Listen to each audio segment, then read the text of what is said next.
So welcome back to another Bucket List podcast with me, Nick Bramley. You've heard of the bucket list? Well, this is the antidote to the bucket list and to uninspiring goal setters.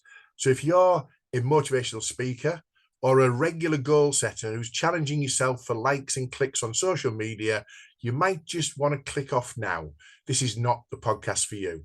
Today, I've got a great guest, a long-standing friend of mine who is great fun on and off a podcast. So I'm expecting great things. Today's guest is Katie Thompson, Director and Founder of Katie Lingo. So without further ado, Katie, welcome to the Bucket List podcast. Hello, thank you for having me. You're more than welcome. You were high on my list of early guests and possible guests, and thankfully you put your hand up and said, I'll give it a go. But I will qualify this a little bit. You're sort of here under false pretenses, aren't you? Because you are a little bit of a goal setter, aren't you? You are a little bit of a sort of aspirational, I want to do this, I want to do that, etc., which is great, by the way. But what you're not doing is you're not making loads of noise about a lot of that, which is what the Bucket List is about, really. It's about calling out those people who are doing a little bit of that. You know, I've done Couch to 5K and you know, aren't I marvelous and all that kind of thing. You're better than that. Or let's see if you're better than that, Katie, shall we? Yeah, we'll find out.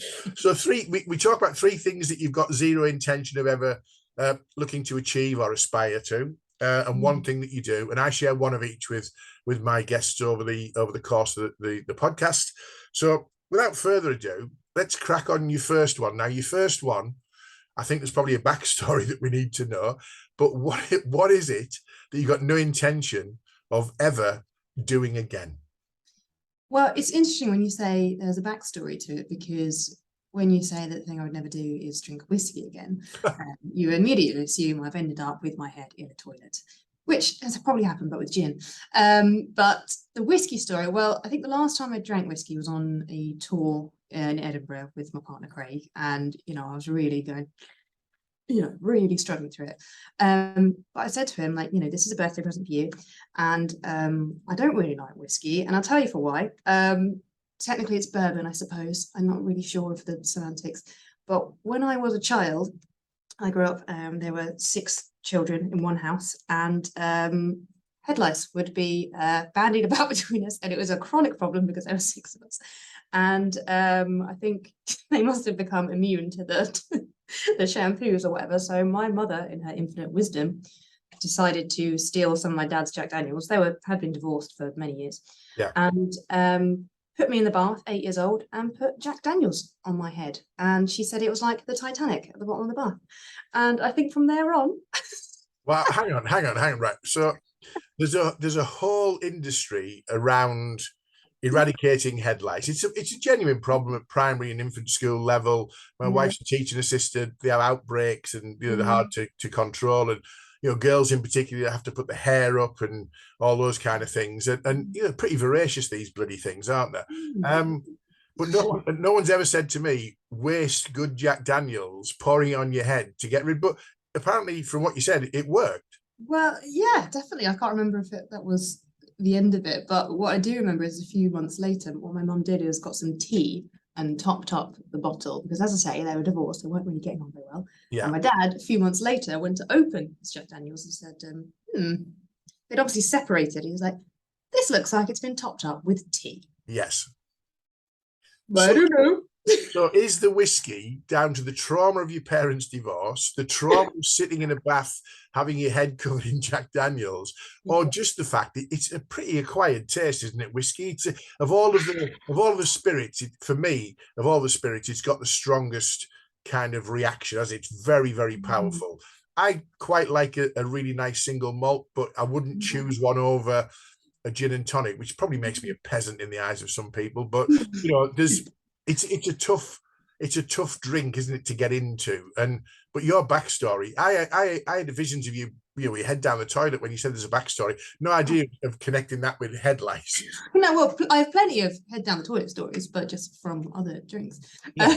But yeah, I just feel like it's drinking fire. I'm the same with a hot curry. All right, I like a korma, sue me.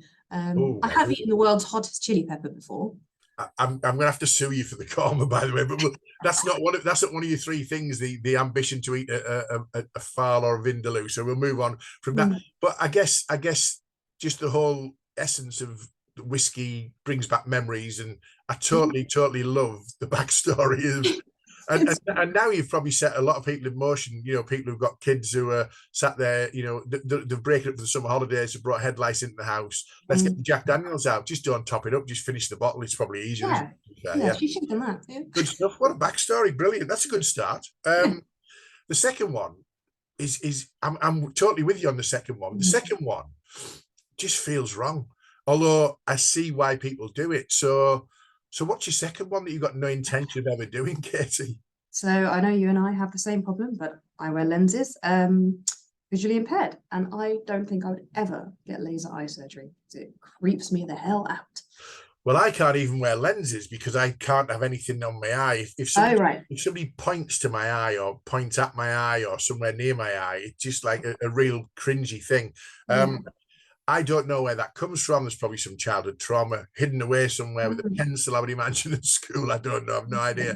But I can't even wear lenses. So I wear glasses, have done all the time. The thought of someone peeling back the layer of your eye and then putting what could only be described as a hot thing down your eyeball. Really?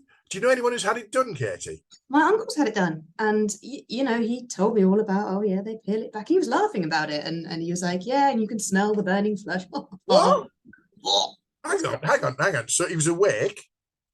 Yeah, I assume so. I don't know if it's like a Clockwork Orange kind of thing, you know. So hang on, he was awake and he could smell the burning flesh. Oh yeah, I've heard that before. I suppose, you know, it's a laser going straight into your eyeball. It's gonna burn. Everyone who has it done swears blind that it's a life changer. You know what? I'd rather have a dog and a harness and a stick, I think, because the idea of someone doing that to you is just as alien as it comes to me. You're looking at, if you're watching the podcast on YouTube, you'll see Katie. I think your eyes are streaming and squinting just at the thought of it, aren't they? Really? Yeah. Yeah. And have you ever seen the Final Destination films? Oh God, yeah. I mean, terrible, but you know, good fun. I think in one of them there was someone who went in for laser eye surgery, and obviously death wanted them next. So it went wrong, and it burned through her head, and there was a fire or whatever. You know, obviously it's not going to happen. Oh, why risk it? I don't think I've ever seen that at Specsavers. You know, when that's been on the adverts. I'm not sure that the death is coming for you. We're going to blow your head to bits, but I get what you're saying. Though, are you squeamish in general about things, or? I mean, you know, I wear contact lenses. I remember when I first put them in, I had a trial, and it was half an hour to put them in, and I was there 45 minutes trying to put them in. The woman's going, "I'm supposed to be on my lunch break." Sorry, you know. And I was, but I suppose you get used to it. But I don't think I'll ever get used to the idea of putting a laser in my eye. No. I'm of an age where I've had glasses for a while. I think in the early days of me wearing glasses, contact lens technology wasn't great. It would probably be like putting the bottom of a milk bottle stuck in your eyeball. I think they're a lot softer and a lot easier now, aren't they? Than they used to be. But you know, I just the idea of doing them. But laser eye surgery, we can definitely. So whiskey, I understand. Laser eye surgery, I absolutely concur with that, Katie. Just wrong on every level. Now, if anyone's watching or listening and they've had it done and they want to make a case for it, make a case somewhere else, because Katie and I not interested. Would that be fair? Yeah, absolutely. Excellent. Let's get that out of the way. So your third one's a bit of a, well, I don't know if it's to do with squeamish. It's also to do with kind of the image thing. Now, laser eye surgery for you is not about the image. It's about the sort of the horror. This one's about what you don't want to do and what you don't want to have done to yourself. What's the third one, Katie, that's on your list? Third one, and let me preface this by saying I have absolutely no problem with other people doing it, it's just not for me, is piercings. A lot of people, you know, they were 11, they went into Claire's Accessories, sort of like Liz Truss, and got a hole in their ear, and I just never did. You know, all my sisters did, and I don't know if I just missed the boat, but I'm 32 now, and I think the idea of me putting a Liz Truss and walking into Claire's Accessories and getting my ears done, or my belly button, or my lip, or whatever, it just, I don't know, it's embarrassing, it's infantile, I don't know. But I'm not sure. I'm not sure that they'd accept you in Claire's accessories because, from what I understand, you have to be 12 to have your ears pierced in Claire's accessories, don't you? Well, probably. I don't. I think you can get it done at tattoo studios, and I have tattoos, so Yeah. I don't have an issue with needles. I'm a blood donor. But I think my mum always used to say, "I've got enough holes in my body as it is." Oh, wow. Now, you can't unsee things, Katie. So thanks for sharing that with the audience. I appreciate that. Oh, it's all right. You're right though. For me, the idea of puncturing a hole through skin and my experience, my daughter and my wife have got piercings. My daughter's sort of average; she's got quite a few going up the ear and the one in the middle and whatever. Invariably, the early ones that she had, they all go bloody septic and manky, don't they, as well? So, As well. so why would you do that to yourself? That's it, and it's just like the maintenance. I can't be asked. Yeah. You know, I don't want to deal with infections or whatever. And I actually do occasionally wear clip-on earrings from Claire's Accessories. I remember I did a podcast once. Do you know Mike Winnett? Oh, he's cracking, Yeah. Mike. I'm going to get him on here. Actually, Yeah. I might have to have an extra double episode for him because he's got lots to say, hasn't he? Yeah, exactly. But I went on his podcast and he was like, "Are you wearing clip-on earrings? My 5-year-old daughter wears those." And I was like, "Yeah." Yeah. Okay. Well, you can get those nose rings that don't go through. They just look like they go through. But my daughter wears one of those in advance of her having her nose done. But Oh, right. I mean, I like the look of them, but it's just yeah. more that I don't want to be pierced. And again, it's not an issue with needles because I have 2 tattoos, but it's just septic. Oh. Well, it's the septic bit for me, and I was working a while ago at an office, and they had quite a lot of like junior staff and interns and all that kind of thing, and maybe sort of people from university age, and there seemed to be a spate of the young girls, particularly getting the belly buttons done. And put like a little square thing through the belly button, and invariably they come into work and go, "I'm having my belly button done," and it looked like red raw. It looked like they all looked like red raw and sore and like I love the word oozing. They were oozing, and the thing yourself, for what purpose, really? But anyway, I get that. We'll not go on to some of the piercings that people have that should remain private, and that's male and female. What on earth? What on earth? Yeah, not just ouch, but why? Anyway, let's move on from that. So your 3. Whiskey for obvious reasons. I love the idea of being poured Jack Daniels over in a bath at age 8. Laser eye surgery, totally with you. And piercings, yeah. But I mean, you're tattooed, so it's not about fear. It's just about you. I think you missed the boat, didn't you? The bus left, and the train left the station, and Katie was still on the platform. So maybe I'm with you on the age thing, though. Tattoos are really de rigueur now, aren't they? Really, really fashionable. I've hit an age where, I think if I went to a tattoo studio, they'd just piss themselves laughing, wouldn't they? Go, what on earth? So no, I'm never going to get a tattoo because that's not my one. I'm not going to do. But it just, the boat's gone, hasn't it? And I'm on the dock, or I'm on the station for the train. I just missed it, really. So anyway, so that's your 3. I always share one. Okay. One thing I'm never going to do, and then we get onto your aspirational one. The one thing I'm never going to do, and I think it's appropriate given the time of year, is I've got zero intention, literally zero intention of booking a holiday anywhere where there's a kids club.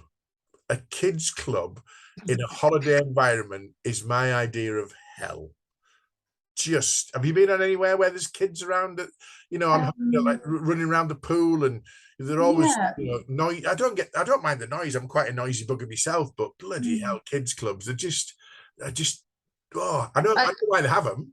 Yeah, I understand, but I feel like you have holidays for different purposes, and if you want to go and just get pissed up, then maybe you shouldn't bring your kids. It's easy for me to say, I don't have children, but generally, if I'm in a restaurant or something, there are kids running around, I'm just giving them my evil witch eyes. So yeah, I totally agree with you. I totally get, if you're a parent taking kids abroad, that you need a kids club, because you need to make sure that your kids are not, your responsibility for the entire fortnight, because that's an abdication thing. But the other thing is, my view is, if you're taking kids abroad and they're aged below 4 or 5, you're a brave set of buggers, because that's not a holiday for the parents. The parents are constantly on the lookout, like meerkats. Where are they? There's so many things can kill and injure a kid on holiday: pools, slipping, alcohol, glass, all sorts of. So kids club, I get why they put them in a a prison really, and make them do finger painting.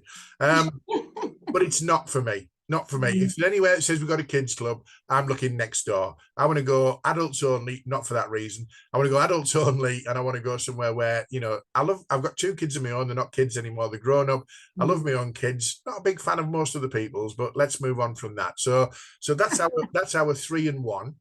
The interesting one of what you do want to do counteracts one of the things that my guest on episode number 2, Jimmy Lund, said he didn't want to do. Definitely. What do you actually want to do? Well, I'm an adrenaline junkie. I've jumped out of a plane 3 times, but I've never done a bungee jump. So I guess it's just a variation of that. And I would absolutely love to. Is it New Zealand where you can jump into a gorge or something? I really should Google it. But yeah, it terrifies me, but that's kind of why I want to do it. You know? Okay. Now, on episode 2, Jimmy explained why bungee jumping just wasn't for him, and I sort of agreed with him. And he did say that if he had the choice between jumping out of a plane and doing a bungee jump, if his life depended on it, he would just about choose jumping out of a plane. And we discussed the idea of trusting someone to put a piece of elastic around your ankles and you literally throw yourself into oblivion. And he had a fear of falling. Okay. I don't have a fear of falling. I have a fear of hitting hard things at like really high speed, really. That's probably my fear. Why a bungee jump then, Katie? Why adrenaline junkie, I get. Why a bungee jump? You must be mad. I think just to sort of counter what he said is because you have to make that decision. When you do a skydive, you're attached to someone and they jump out for you. Yeah. Which is great, but I think it's that initial, right, I could back out now, but no, I've got to take control here. I've got to face my fears. I mean, I don't like the idea of the kind of recoil. It sounds like I might like break my spine, but I know it'll be over in seconds because I've done skydives, I've done water slides. I know it will be boom. Yeah. But it's having that bravery to take that step and actually do it myself. And you'd probably want to do it again, wouldn't you? It's one of those things, I think, you know, I remember when my kids were young, there was a place in York called Waterworld and had a really fast slide. I can't remember what it was called now. Yeah. There was 3 next to each other and they got progressively faster. And the fastest one, my daughter and son were nervous about going down when they were little. But when they went down for the first time, they were straight back up the stairs to do it again and again and again and again. So it's that first one, isn't it, really? I always say with a bungee jump, that is the one time in your life, the absolute guaranteed time in your life when you should not be telling lies about your weight. You know when someone says, how much do you weigh? And you shave a couple of pounds off or a couple of kilos off because you don't want to sound like you've put a bit on over lockdown. You want to be telling that person who was tying that weight to elastic to your ankles exactly how much you weigh. So the tension's right. Because I want to gently hit the water with my forehead. I don't want to hit the bedrock of the river with my entire body. So you have to be totally honest about your weight, don't you, for that, I think? Yeah, I think when I went to the skydive, they make you sound the scales and I had all my clothes on. I'm like, I've got the clothes on, my trainer's heavy. Your trainer's heavy. It's just after lockdown. Well, the other thing is you can blame the fact that you've got a harness and parachute and all that kind of thing on. They weigh a lot. They weigh a lot, don't they? So yeah, just bungee jump. Good luck. I am adrenaline junkie. Then is New Zealand on your list of places to go? I think so. I mean, the idea of flying for 17 hours or something isn't great, but probably worth it. We've got friends who moved over there, I think, just after Brexit because he sort of panicked and thought, what's going to happen employment-wise? And he went over there and said it was amazing. So just for sightseeing, really, I don't think I would live there because I hear it's quite expensive. It's a long way from anywhere, but it's supposed to be beautiful. It's like Scotland on steroids, isn't it? Apparently, and it's beautiful. So okay, we'll accept the bungee jump for the reason you want to do it. I won't be joining you on a tandem bungee jump. I'm not sure the wire is strong enough for a tandem bungee jump where I'm half of it, to be fair, or more than half of it. But anyway, we'll move on from that. So you've done your 3 you don't want to do. And you one you do want to do. I've got to finish off with my one I do want to do. Okay. It's slightly weird, and it's just something that's happened this week, okay? I want to be and continue to be the guy who reads out his mobile phone number properly. Now, you might think, what the hell's that about? Here's how you read a mobile phone number out. 07885 gap 463 slight gap 495. 07885 463 495. It's got a rhythm to it, hasn't it? Absolutely, yes. Twice this week, two people have repeated my mobile phone number back like this. Is this your number, sir? 078 854 634 95. On each occasion, I've got no idea. I've got no idea if what you've just read back to me is my phone number that I've had for 20 years, that I know off by heart, that's tattooed inside my eyelids, that I could recite without question in any circumstances. And twice this week, you've read my number back to me and I didn't recognize it. Read the bloody number back in the right order. 1, 2, 3, 4, 5, 3, 3.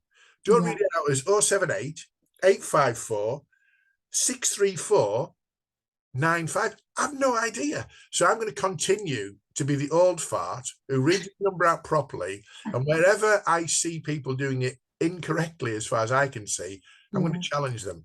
I had to write the number down and read it back to myself in the right place, in the right order. So that's my little rant of the day. What's your thoughts on that? There's only one way of reading the mobile, isn't it? I think as perhaps you've sort of memorized the rhythm rather than the numbers themselves. It's interesting because if you look at it in Spanish, for example, Craig and I have a Spanish degree. When they read phone numbers, they would say like 56, 78 or whatever, and it would be like 68 or whatever. And if they're reading a number back to you, then going, oh, hang on, he's not saying 78, he's going 68. And now I've got to think, right, translate 78 or whatever. So the rhythm really throws you off, doesn't it? Whether that's in English or Spanish. Well, English, Spanish, but certainly the two call centers, I think they were call centers reading me repeating something back were just bizarre. So I'm going to be the guy who continues to read his number back properly. Please do, yes. Yeah, please, I will do. Thank you. So we've got, in summary, 3 things: no whiskey, no laser eye surgery, no piercing. And I'm not going on a holiday with the kids club anytime soon. Right. You definitely want to do a bungee jump, despite what Jimmy's tried to put you off in episode 2. And I'm going to continue to read my mobile phone out correctly. So, Katie, that's been a bit of fun. That's what the Fuck It List podcast's about, really. We're just about poking fun at things that are out there that just annoy us or upset us, or think that people love to say they're going to do, and we think, not for me. So if you've enjoyed it and you want to subscribe or like or comment, that'll build the momentum of the podcast. If you've got a sense of humour and you've got your own Fuck It List, then reach out and get on our guest list. We're always looking to hear from people who've got both a sense of humour and a bit of an interest in various things that want to share with the world. And I'm looking to build a bit of a movement, really, sort of antidote, as I say, to uninspiring goal setters. This podcast is going to be available exclusively initially on YouTube. Just search the Fuck It List or what's it called? Asterisk CK -it list podcast, and you'll find it from there. But we're going to also roll it out on various podcast channels after we've had the initial launch. So this is going to be episode 3. So early on, going to be YouTube only. So without further ado, thank you very much for watching and listening. Katie, thanks for being a brilliant guest, and hope you enjoyed the Fuck It List podcast.